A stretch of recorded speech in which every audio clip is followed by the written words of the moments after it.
حصن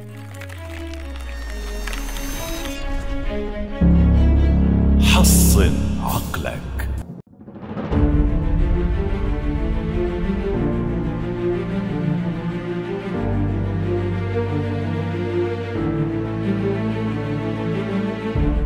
السلام عليكم يا ولدي.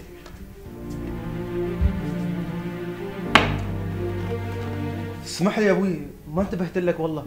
يعني لازم اضرب بالعصا عشان تحترم ابوك؟ والله يا ابوي عندي واجد مشاكل في راسي، 1000 مشكلة ومشكلة وما اعرف احلها.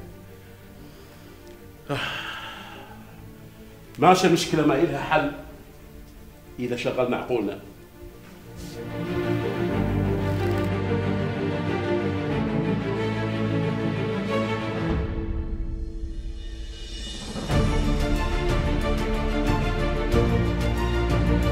مشكلتك هي نفسها في كل مرة. تخرجت صار لك فترة طويلة وتبغى تشتغل لكن ما محصل على وظيفة. يعني الوالد ايش نسوي؟ انا ما يحق لي اشتغل؟ درست عشان اجلس في البيت؟ على من المسؤولية الحين؟ الحكومة هي اللي لازم تقوم بمسؤوليات تجاهنا. يقولوا مشاريع ومشاريع، وينها؟ ما شفنا شيء، ما استفدنا اي حاجة. العالم كله يتحدث عن نهضة عمان ومشاريعها وقدرتها بسداد ديونها الكبيرة. الفائدة واضحة مثل عين الشمس على شبابنا البحث عن مصادر رزق والتفكير في مشاريع ريادة ورفد والعمل الحر واستغلال الفضاء الإلكتروني للبحث عن فرص في التجارة الإلكترونية، وهذا متاح وممكن.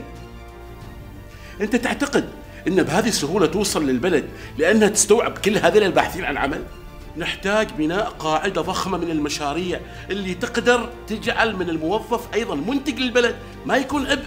بعدين لو كل باحث عن عمل فكر بطريقة أنه يصنع لنفسه دخل، كان وقف مع نفسه ومع أسرته وبلده. اسمعني زين، لا تخلي أبدا مصلحتك الشخصية تطغي على مصلحة البلد. ومن مصلحة البلد يا أبوي إنها تحقق مصلحتي. أنت بنفسك درست إعلام رقمي، بدل ما جالس بالساعات تتابع الإشاعات المغرضة ودعوات تخلق بلبلة بالشارع واللي يصنعها ما يهمه لا أنت ولا بلدك. روح استغل معرفتك، سوي منصات، اشتغل بالذكاء الاصطناعي، بالتصاميم، بأشياء أنت أفهم مني فيها، وسوق واكسب. الوظيفة إن شاء الله راح تحصلها، والدولة ملزومة أنها توجد لك على وظيفة، لكن استغل فترة الانتظار هذه بأنك تشوف لك مصدر رزق بس. طيب أبوي، ويعني؟ يعني يا ولدي ابدأ بنفسك، شوف كيف راح تتفتح لك أبواب كثيرة. بعدين أنت شايف العالم، شايف كيف العالم الحين كله على صفيح صاخن. احمد ربك على الأمان وعلى اللي أنت فيه، ولو كل شخص بدأ بنفسه راح ينصلح حال كل المجتمع. حصن عقلك.